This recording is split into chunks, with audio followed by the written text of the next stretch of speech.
community for months now. And we've been on a couple of their spaces over that time. They've held them at least once a week.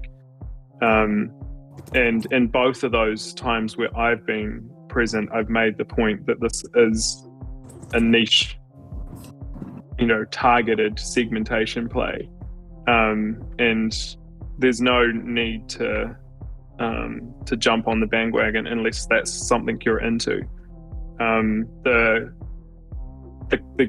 message everyone should be taking from that is, hey, the Futureverse is reaching a new audience with some cool partners, and the first utility for that collection will be on FLUF World characters and avatars.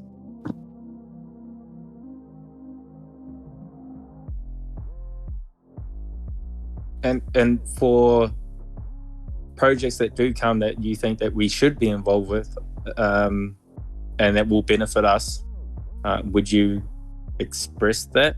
Even though I know it's hard to say you should jump on this when it might fail. This is one of the tough things. Is it's not just because we don't want to be,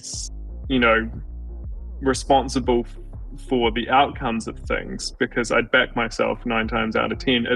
It's because in saying so, we cross a line, which puts the whole project in jeopardy. So that's kind of the conundrum I'm caught with. Is as much as I say, hey guys, go and do this because it's going to be good for you, in doing so, we're fucking you, because it puts the whole project in a situation where it crosses one of those thresholds that we're trying not to step over.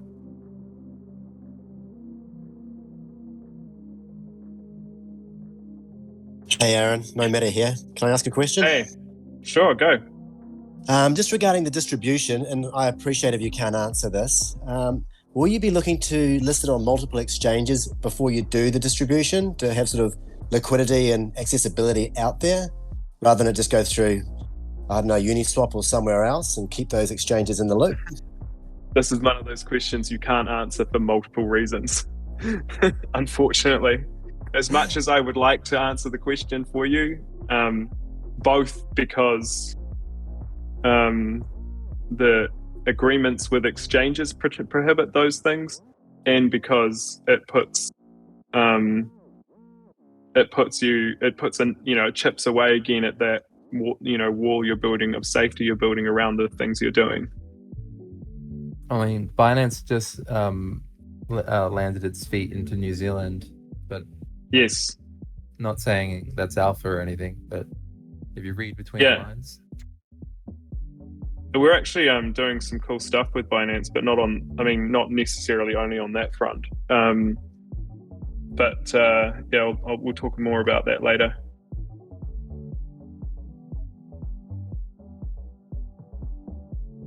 I feel like in this moment of silence, I should explain what Aaron is saying a little bit to people that maybe are a little bit confused.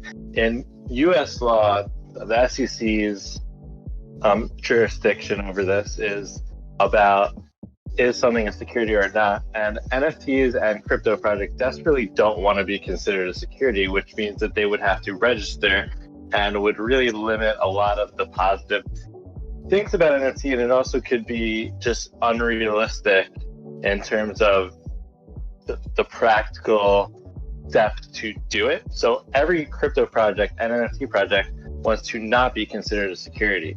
And that's a facts and circumstances test that's based on this old court case, primarily called the Howey test. It's the Howey case, and we're looking at the Howey test.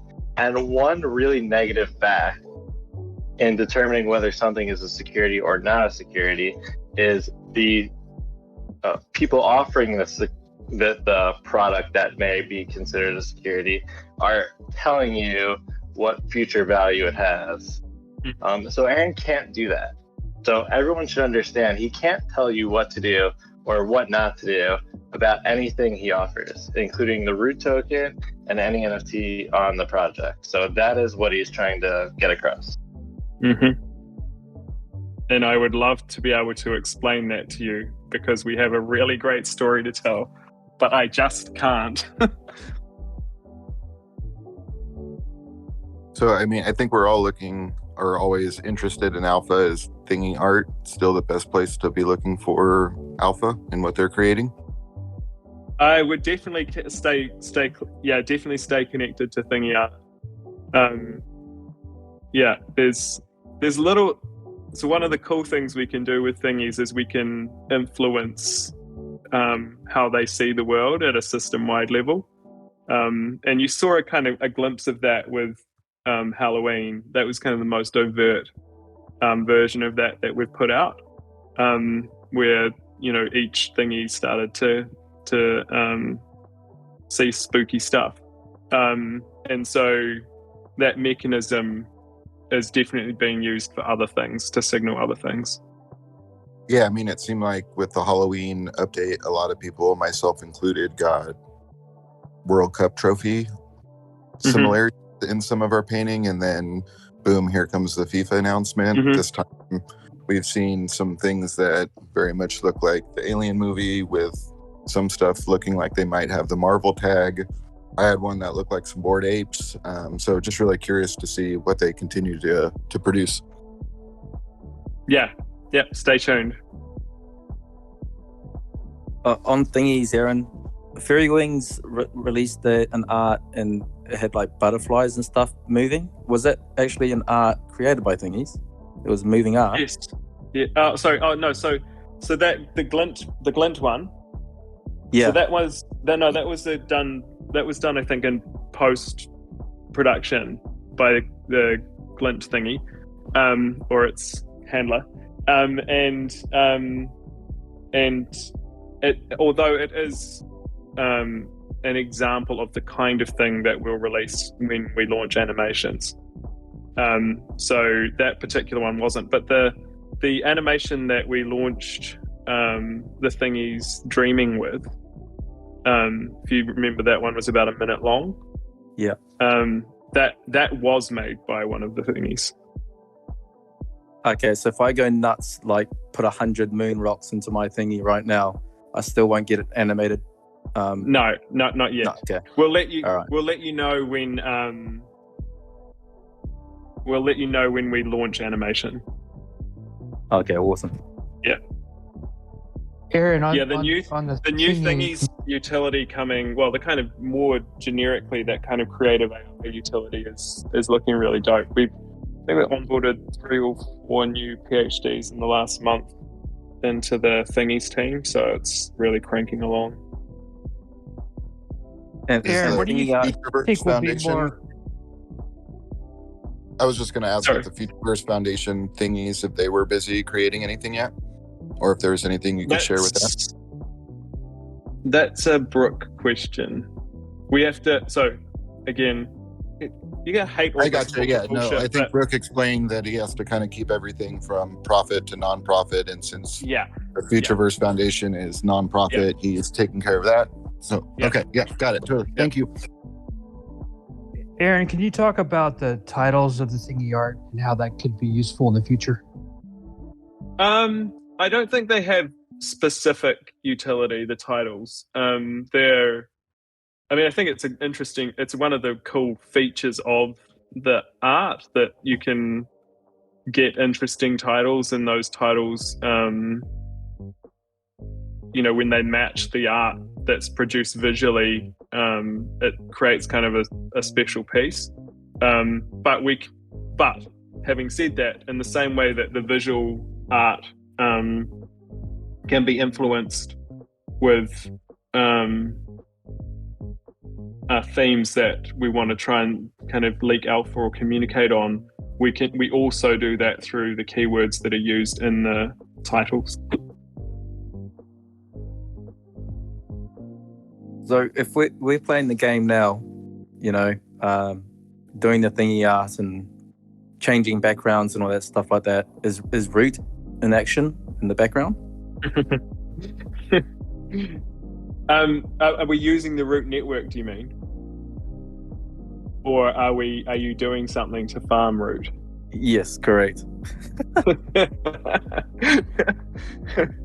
Maybe. All right.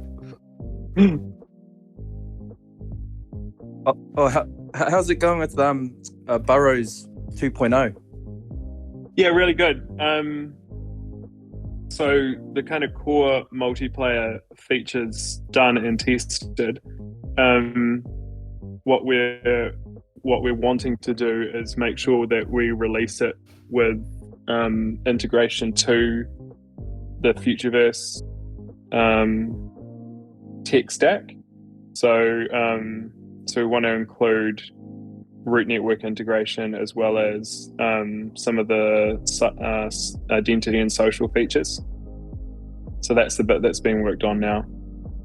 Plus some kind of fun things to do inside of the Boroughs.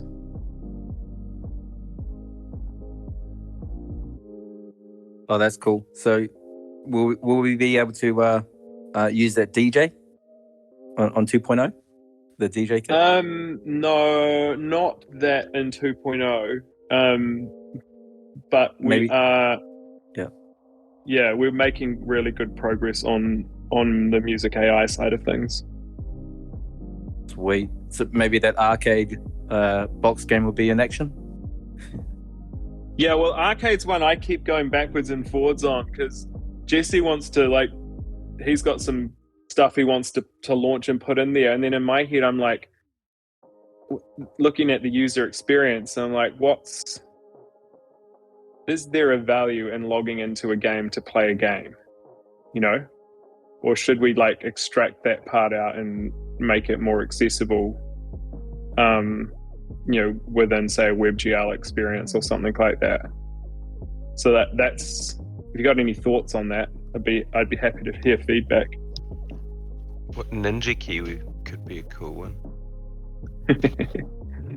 There's heaps of so we found these cool frameworks where you could even go and make your own games for other people to play. But I just didn't know how, in terms of bang for buck and in terms of development effort versus, utility or perception of utility from the community, how valuable it would be having that feature inside of the Boroughs. The thing that I think could be useful will be let's say there's a root network challenge, and part of that challenge is logging into your Boroughs and playing a mini game on the arcade. So there's another reason to do it as opposed to just to go in there and find arcade games to play. Does that make sense? Yeah, but I thought we're going to Boroughs to get some shagging going on with our Boroughs. FLUF.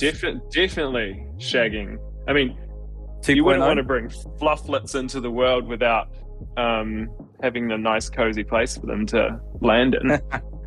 And the jacuzzi? Oh, it's too well. Yeah, who doesn't love a jacuzzi?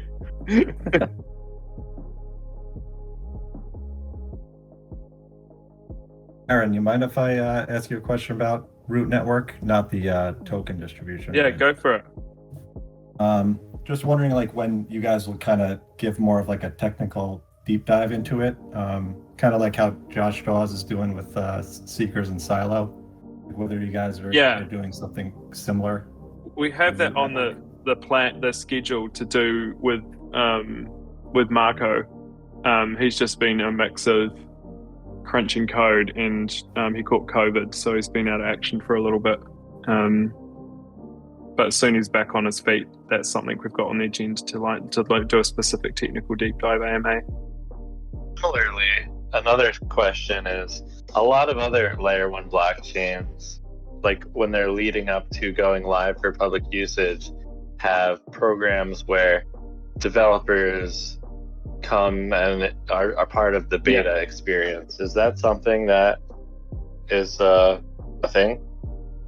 Well, definitely there's 3 stages for us. We've got one of the great things about the Futureverse is that we've got a lot of stuff within our own ecosystem that we can test, and so that kind of initial developer onboarding can happen internally to a certain extent, And then we've got the next layer, which is partner projects that we're working with who can onboard and integrate.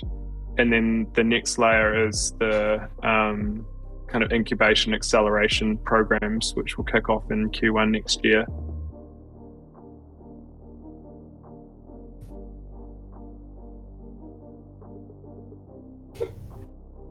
Because it's hard. There's a question in the smokers for you, if you just want to read it, from Alex Complex. Oh yeah, I can see it in the main chat. Yeah.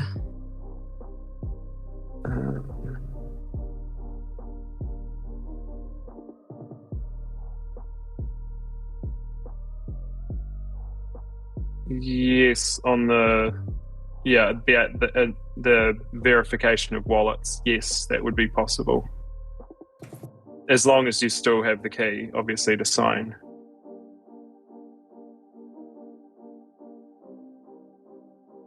And just to be clear about that, there's going to be like a series of different things you can do. So it's not just like one and done in one. Different assets, different activities.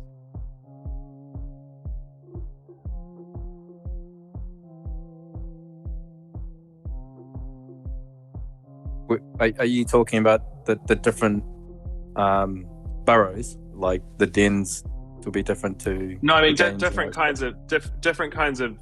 So like an example is with the TNL mint, there were like 2 challenges inside of there that contributed to testing root network and getting root tokens.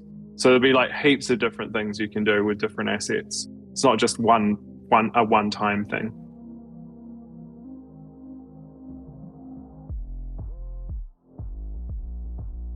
Aaron, can I ask you a quick question? This is Mycelium Hunter. Hey.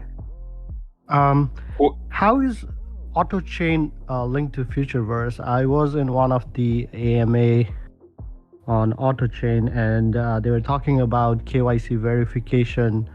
So somebody who just signed up for FIFA, a league game, how was it KYC'd, and how was AutoChain utilized in that sense? Well, AutoChain isn't used in that sense. Those users are onboarding to root. The role Auto plays in the wider ecosystem is very specific around finance. It's our belief that pretty much everything that's happening today within the decentralized networks is going to get heavily regulated.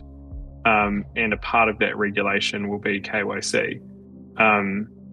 Now, there'll be a bunch of anarchists that stay outside of that system, but for the mainstream user, that's going to be the de facto. And in fact, it already kind of is, because if you want to cash money out, you've got to go through an exchange, and 90%, 99% of exchanges are using KYC. So the idea that crypto isn't KYC'd is already a stupid one.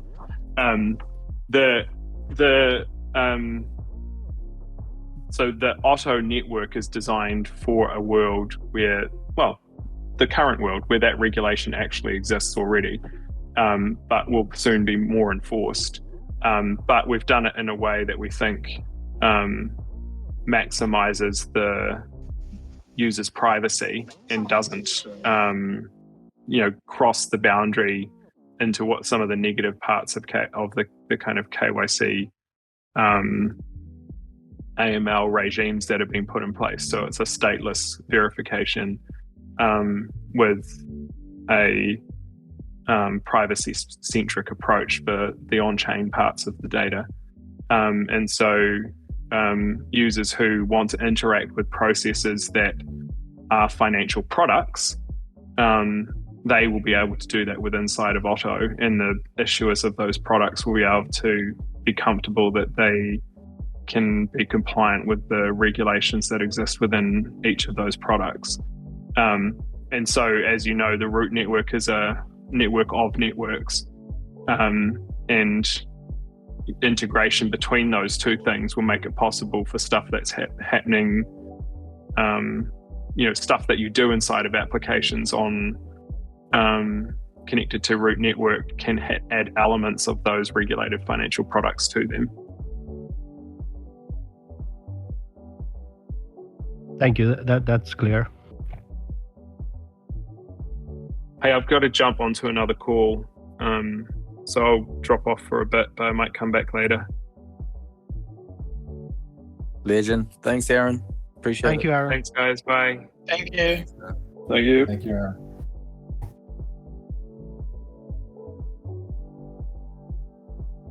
I wish Alex Not Complex wasn't in a meeting. I miss his voice.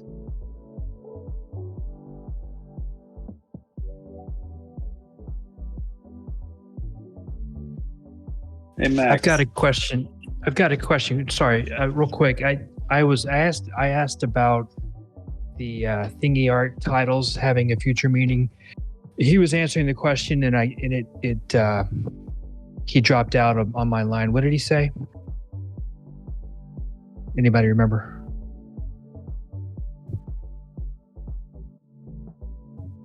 In the recent AMA with Brooke, they mentioned that the titles weren't put in before the art was created. With a lot of AI art, you simply put in the prompt words. This was simply stated that after the artwork was created, the thingy would then step back, look at it, and then choose what they wanted to call it. So very different from how I thought that artwork would originally be created by using those words as prompts.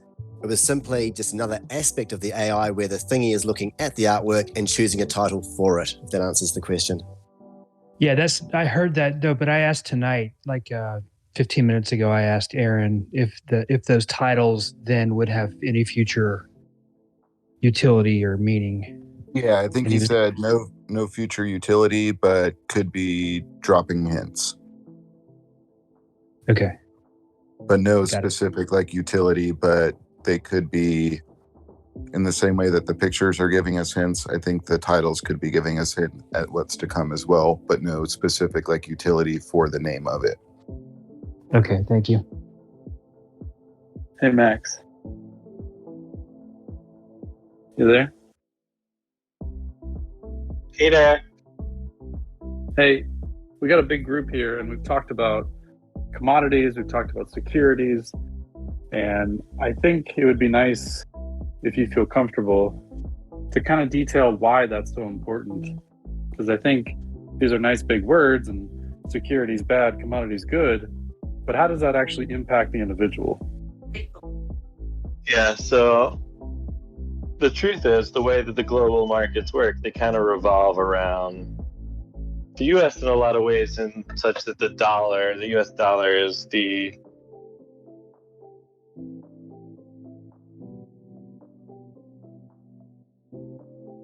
okay, sorry about that. The dollar for now is like the exchange currency that, dominates global markets, or not saying that's a good thing, not saying that will last forever, just saying that's the state of things. And what the SEC does is they don't just regulate companies that are based in the US, but rather anyone that is selling something to a US person. So it extends very far. So even though they might have some companies based in New Zealand, or other NFT projects might be based out of wherever, it needs to be compliant with US laws and regulations if they're going to sell it to US people. And because in this whole industry, there is not, in general, KYC, they're trying to sell it to anyone without asking questions about what they are. Like there's a wallet that is buying an NFT, and that's it. There's no further questions asked, no KYC in buying NFTs on Ethereum. What some protocols and products and other things have done is they say, if you're from the US, you can't buy this, or if you're from this list of countries, you can't participate in our ICO or whatever product offering it is. Now, that's just to explain to anyone that's not in the US why it is important to be SEC compliant. no matter where you're from. Now, what would happen if the SEC comes into a situation where they're deciding that you're a security? Well, look at what has happened over the past, bunch of years since the SEC has started going through the process of claiming that Ripple is a security. It is a massive problem. It means that the government can put restrictions on who can buy it. It means that any entity or person that is interested in being compliant with SEC can't buy it. And it's a tarnishing thing that makes you go from being something that is acceptable in society to something that is not acceptable in society. And I know there's a lot of people that are attracted to the crypto world that wants to live in a world that's not, they want to live in a world where that's not the case. But the fact is, in the current world, that is the case. So we got to be very careful to comply with the SEC. So that's what I wanted to say before we even start talking about, what is a security versus what isn't a security. Is the reason why it is important to be in compliance with the SEC and other US-based regulators. Secondly, why is it important to not be a security? If you need to be if you are a security, there's a lot of rules and processes and functions about being a registered security. Being an unregistered security is a very bad distinction that you don't want to do. And it has tax consequences and penalties and all kinds of other shit associated with it. It's very bad to be an unregistered security. Being a registered security is something that a normal stock company that's listed on the New York Stock Exchange or NASDAQ would be. They have strict compliance rules, lots of laws and rules and regulations to follow. And what it does is it provides a potential buyer or investor a base layer of information about the operations and the balance sheet and all kinds of other information about this company. And it also means you have to get you're subject to audits, you're subject to making statements that attest to the validity of your financials, that if they are not true, then the CEO and other important shareholders of that security will spend jail time over. There's a lot of protection given to registered securities. And it is a lot of stocks want to be that because it gets you access to being on exchanges and access to capital markets. And in exchange for that access, you have to spend a ton of money on compliance, and you need to jump through hoops to make sure that you're doing the steps that the SEC says you need to do to protect potential investors. Now, that is something that an average NFT project doesn't want to do. An average crypto project doesn't want to do. There's really no boundaries for crypto. There's no precedent for crypto projects doing it. All of the rules are based around companies that have a stock that you can buy for the most part, or other types of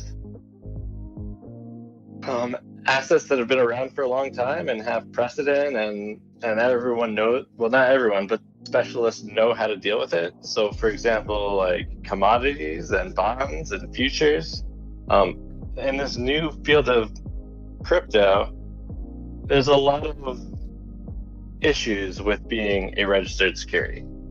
And it's in not knowing how to regulate, because there are no rules about it.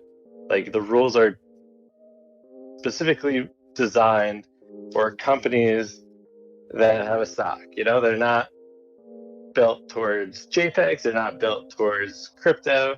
So there's a whole lot of uncertainty about doing it, even if you wanted to do it.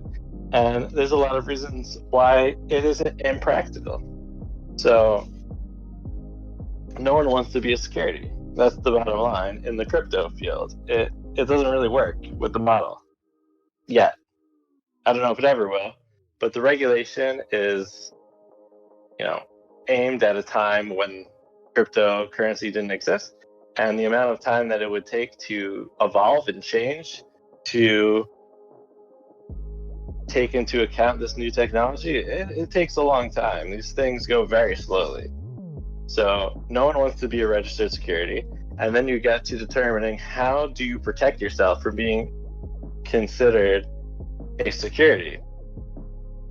And that's where the Howey test comes in. And I'm not going to get into the bullet points because I got to eat my dinner, but that's as much information as I think is necessary for people on this call to be more informed on the topic. So thank you for attending my TED Talk. Peace out. Max, what's for dinner? Pork belly ramen. Awesome. Enjoy your dinner. Thank you. Anyone knows anything going on with the MetaVerse? Like, I see that we have weapons for crypto walkers as well. So I was wondering what's going on with the MetaVerse and our pew pew.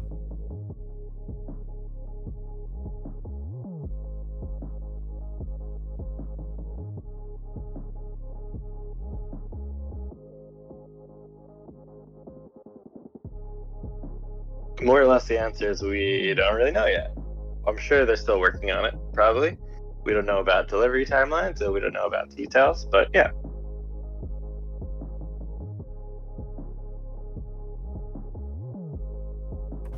Max, thanks for that securities explanation. I think just to add on top of that, what Max just said is really beneficial to the holders, because it basically means that if it's not declared a security, that US holders can still buy and sell the token in the US.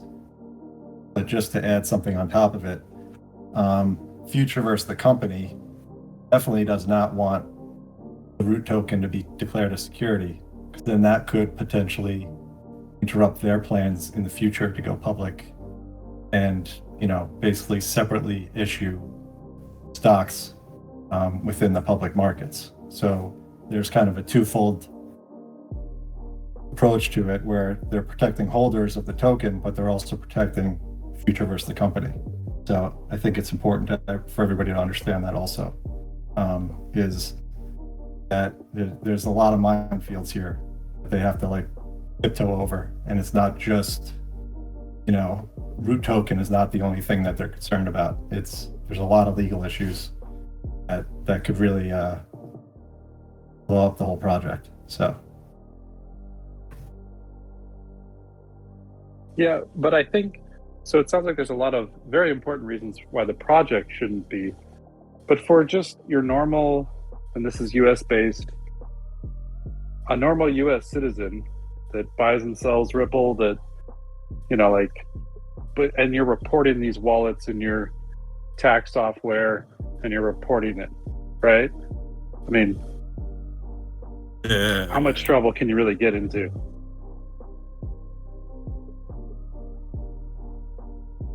Can I just jump in and touch on this for a moment?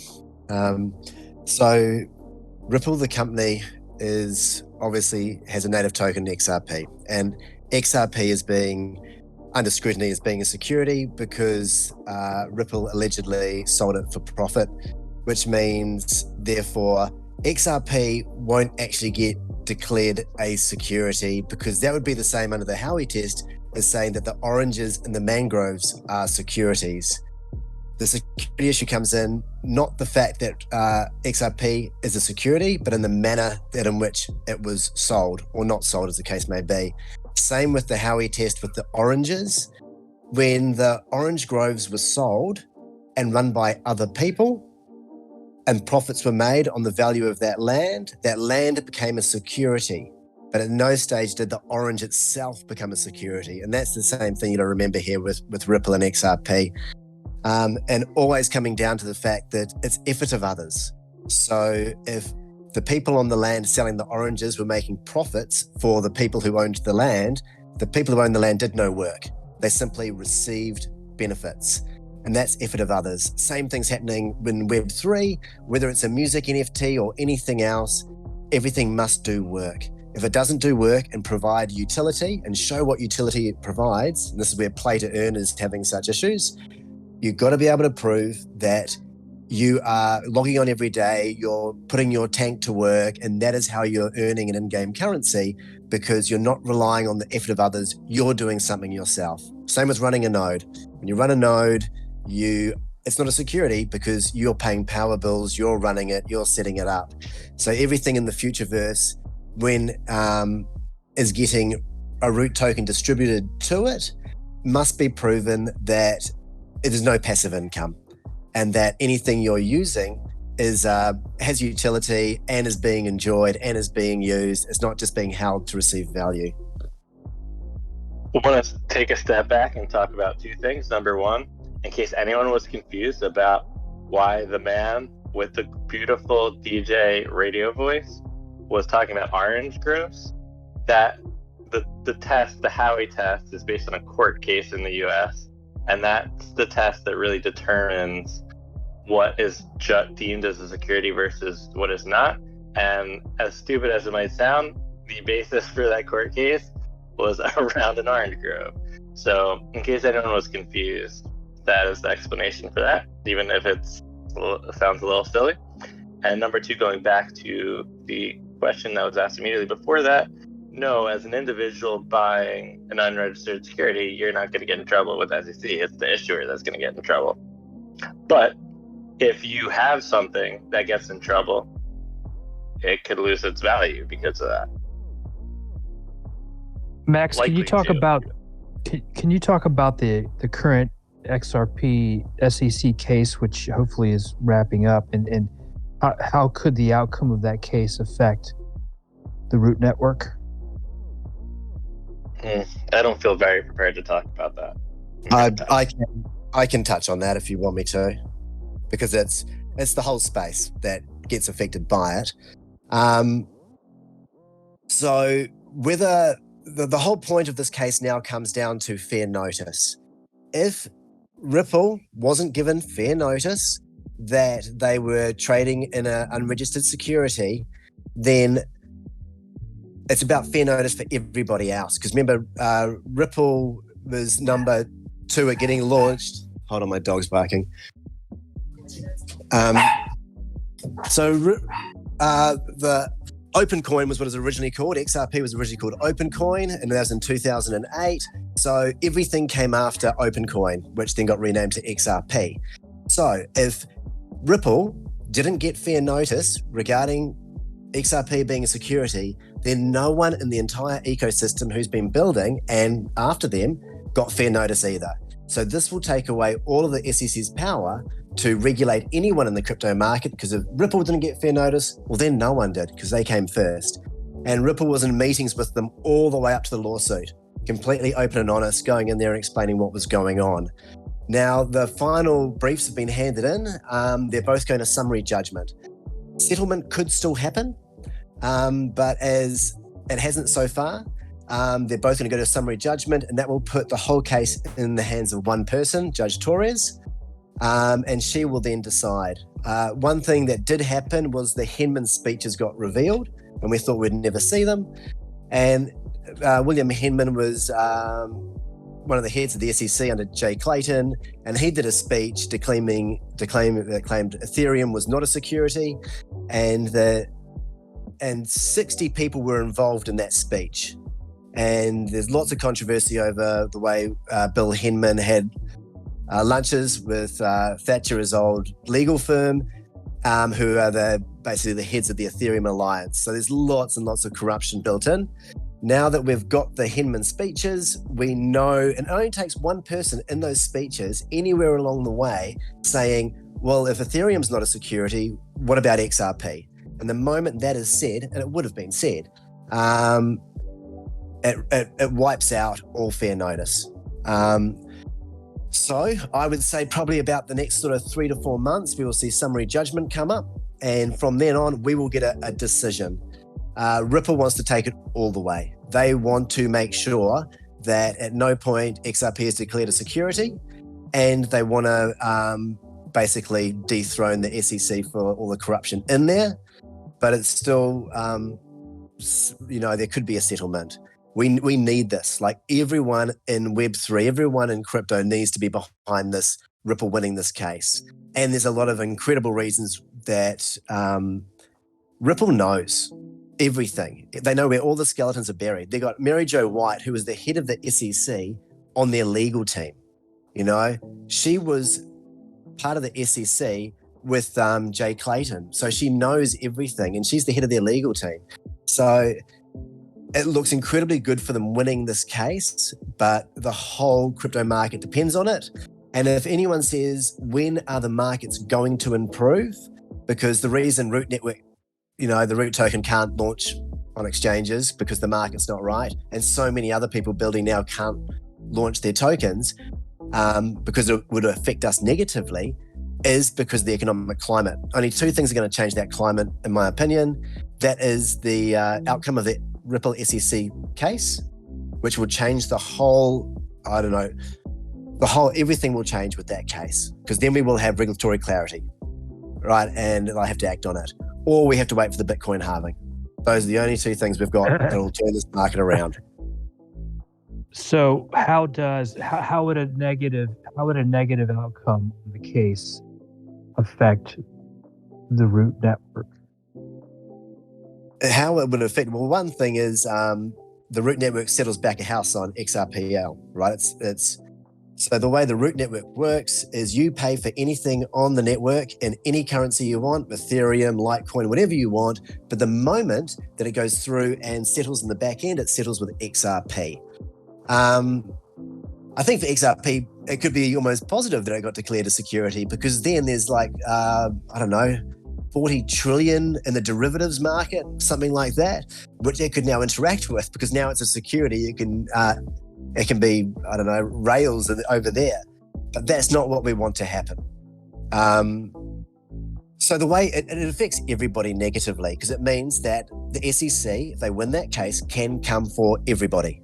No one is safe. Ethereum's not safe. No one is safe. Once they have the precedent that they've got XRP as a security, then they can come for anyone they want, and there'll be no stopping them. What about Just to add on to that, though, how would it affect the Root token? This is exactly why Aaron is saying they're doing what they're doing. It's because they're not actually selling any of the tokens. So I just asked them the question in the general chat, like, what happens to the token that Futureverse gets?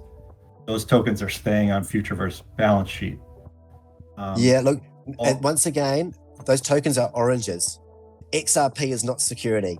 What will happen is Ripple will get a fine. My point is that they're not selling them the way that Ripple sold XRP. I think that's specifically the reason they're doing it this way. Is that's correct. And so the worst thing that will happen with the XRP token itself is nothing's going to happen with it. It will never get declared a security. It's purely about the manner in which, and they came to market before Ethereum did its ICO, or before all the ICOs of 2017. And they did the distribution in a very different way. So they're in a much better position than everyone who doesn't understand how it all happened. But to answer the question, XRP are the oranges from the Howey test, and anyone who takes an orange, who buys an orange and then decides to sell it and sell it and sell it, they're not selling a security, they're selling an orange. It's a commodity, and it will remain so. And it won't affect the Root network at all, because it's a back-of-house settlement last. You said the summary judgment was coming up, but what about appeals? Or is this a final decision? Now, that's the high circuit that it would go to after that. yes, there definitely could be appeals, but at that stage, it's too late because the summary judgment has already been made. Judge Torres puts it through and says XRP is not a security. Now it will be trading as a non-security while those appeals go on for years to come. They can't stop what's coming. And it'll be all about Ripple then. It won't be about XRP. Yeah, look, You definitely own some Ripple. You definitely own some Ripple, man. Got a little delusion going on, but it's okay to be healthy, you know. Just know, like 95% of the crypto world, like maybe 99% of crypto, like the core crypto projects, want nothing to do with Ripple. They consider it evil and a death of decentralization and everything that's good. That doesn't matter what they think. That it really doesn't. I mean, if this goes south for Ripple, like it's going to be bad for everybody. I don't know that that's been like. How do you Can I just jump? What do you mean? Any other crypto projects want to even associate let's with a let bank Radio coin? Voice talk. Yeah, so I don't own any Ripple because Ripple is not a currency. People hold XRP. And Yeah, XRP, we know XRP is Ripple, but we know what you're saying. Go ahead. Okay, so as long as you can understand, this is the original protocol, man. It's a layer 1. It's a DEX. It can trade 5,000 different currencies instantly. It's a built-in layer 1 DEX, which has the best utility out there. And some of the smartest minds, Aaron being one of them, can recognize that. And anyone who doesn't recognize that has been buying into the FUD that William Hedman, during his Ethereum speech, was putting out there. Because these are the guys, the Ethereum Alliance, these are the bankers. This is JP Morgan. This is Goldman Sachs. Everyone says Ripple's the banker's coin. Well, why are the banks going after Ripple? Because they're threatened, because it has the utility to overthrow them with its velocity of money and everything else it does. It's not about tribalism here, guys. It is about what is the best utility, what serves the purpose, what helps us save on gas prices and meets those carbon neutral liquidity issues and everything else involved. And the XRPL, it does that. So no tribalism, guys. We're all in this together. And if Ripple don't win this, none of us, we're all done. Full stop.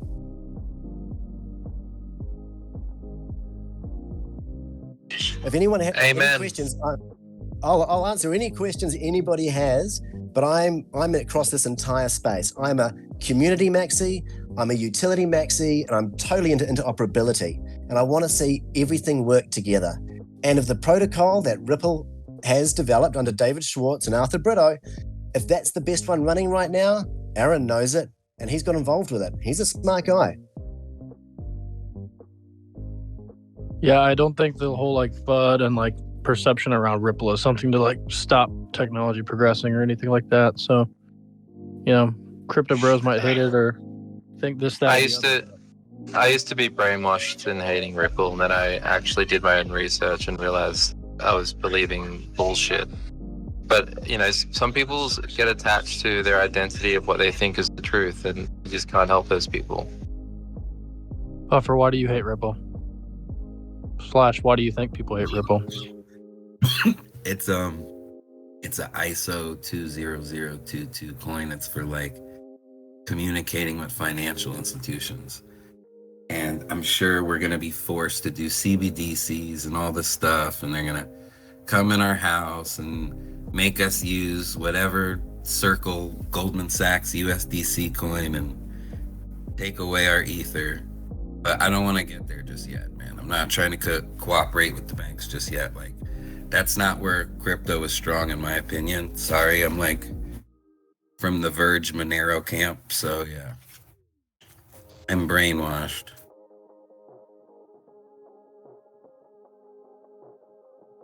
Man, and I really do hope privacy coins do have a place, you know, because I think we're all the same. We don't want the dystopian future of being able to have everything we buy tracked, or having our money get to the point where they can make it inflate or weigh while it's in our bank accounts. None of us want that.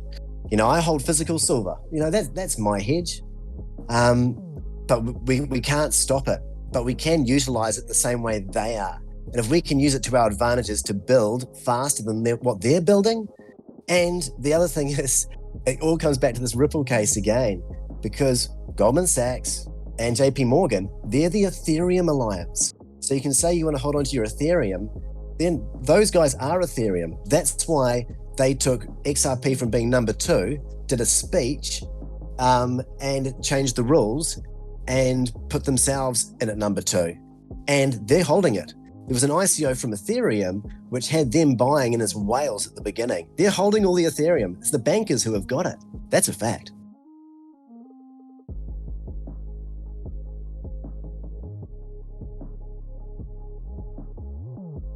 But I'm not a banker and I have Ethereum. They hold the lion's share, unfortunately. That's why they want Ethereum to succeed. What about the difference in number of nodes? The decentralized Ethereum is much more decentralized than Ripple. That is arguable again, because Ripple, the company, only has 4 nodes, right? So if you're saying that out of the 80-something nodes that are out there, and I get it, that's not a lot. Ripple only has 4 of those, so it can't control it in any way.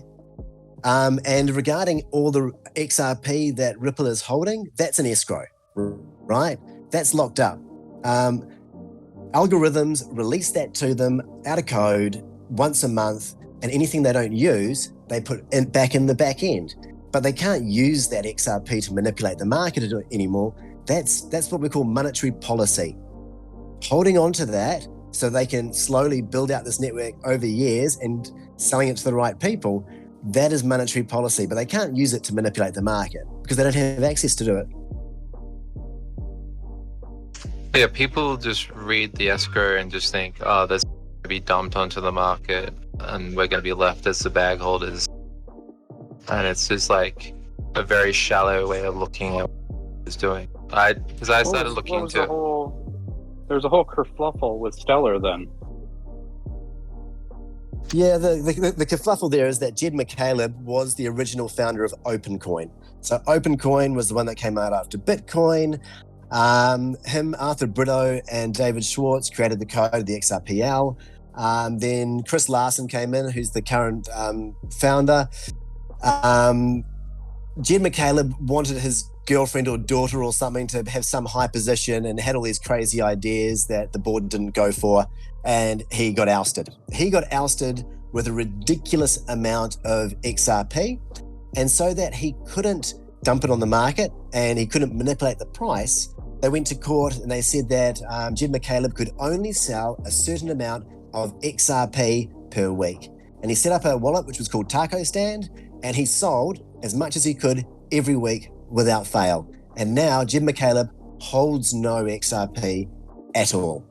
And he then launched, of course, XLM, Stellar, and for some crazy reason decided that he needed to burn half the supply of 100 million down to 50 million or billion, because that's good monetary policy, and it did nothing for him. But that's Jed McCaleb, and that's XLM. They have nothing to do with each other, except the protocols they're running on are very similar. That's why they've got that incredibly fast settlement time, liquidity, and carbon neutral footprint.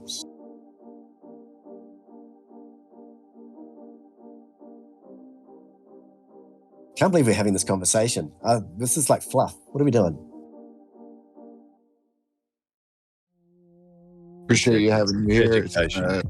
It's always a joy to listen to you talk, no matter what the topic is. So I appreciate you stopping by and wasting some time. Speaking of people to listen to talk, it's Alex Not Complex.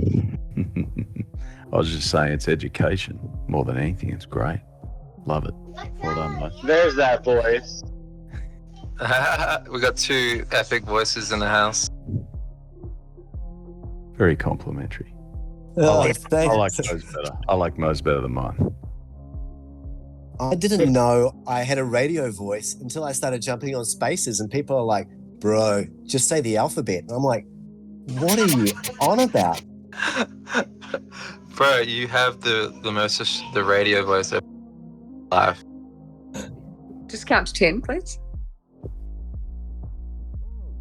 No, count down. It's way better than counting. Tahiru Turufai, Irowarufai, I don't know. Hey, Blockchain Bunny, did you get your 3D file downloaded for Goldie Blocks? If you're there. No worries if not. I'll message you. Fell asleep. He's mad at you. He's ignoring you, Somnia. Damn, I it is think- probably... What time is it there, you think? No, 8? he'll be asleep. He'll be asleep. He just woke up and was like, "Oh, I need to listen to Aaron." Probably fell on asleep again. It's 2 in the morning, I think. Nice. Love it.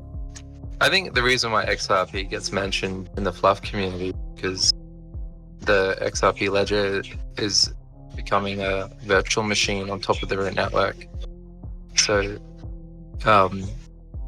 it's a contentious topic, especially when people don't agree with it.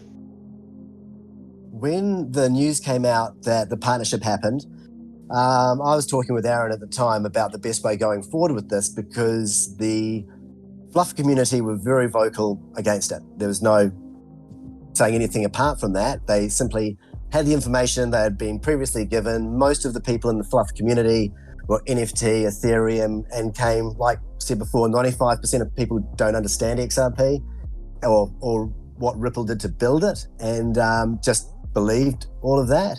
So I was talking with Aaron, and at the same time, we're discussing the other side of it, because everyone in the XRP community, who have been through hell, by the way, who have been beaten and bashed by every other community since the beginning of time, but once they understand what they hold and what's going on, they're okay with that. They reckon everyone else will come around. But it was very difficult to watch the XRP community at the same time looking at the FLUF community dissing XRP, while the XRP community are like, who are these JPEG people? Because they didn't understand NFTs. So we had 2 issues to deal with at the same time, which was, how do we help educate the FLUF community that this isn't a banker's coin and the utility it offers is so important to the Futureverse, while at the same time educate the XRP community that, NFTs are not JPEGs of monkeys picking peanuts out of poo. There is real utility there that they will add to the ledger. So there were a few weeks there that were a bit tricky, but I think we've come out the other side of it okay with the FLUF community, and the XRP community are also excited to see what the Futureverse are doing. So at least we're getting there. Hey Mo, just got an announcement from ASM that they're doing a voiceover trailer search. So I would just like to nominate you on behalf of the entire community to get a submission in for that voiceover trailer search. I think you would be perfect. I also think Alex Not Complex would also be perfect. The 2 of them should have some sort of collaboration. I say competition. Game on, bitch. Yeah, I love it. You say collaboration, I say competition. No, we're exclusive here, Alex. Exclusive community, please. Play nicely. No, I've decided not to today. I'm all about competition today. Bring it on, mate. Tuesday, eh? I choose violence. That'll be fun. Let's do it. I'm currently putting a video together at the content layer for the Futureverse. I should have it out by the end of the week. It's going to be very visual, because I think something that people who aren't in the space will really appreciate is just how incredible all these characters are, a little bit of lore, more about the utility and the interoperability, but staying away from who the founders are, what the supply is, what the floor price is. Just really have, starting with the seekers. These guys are integrated into every aspect of the Futureverse because they're communications, they're the play and learn regarding the nodes. So I'm going to start with the seekers and take it all the way through crypto walkers. It'll be about 20 minutes. And it's really just at that content layer, just all the real fun stuff that the Futureverse has to offer, because it would be a good one for us to share with family and friends who don't get Web3 at all. But if they can see all the pretty pictures, because there's so much video and photo content out there that I'll just slap it together and I'll do the voiceovers for it, and hopefully I'll have it out by the end of the week. I hope you guys like it. I think you should definitely focus on that and not the voiceover competition. Well played. Good luck.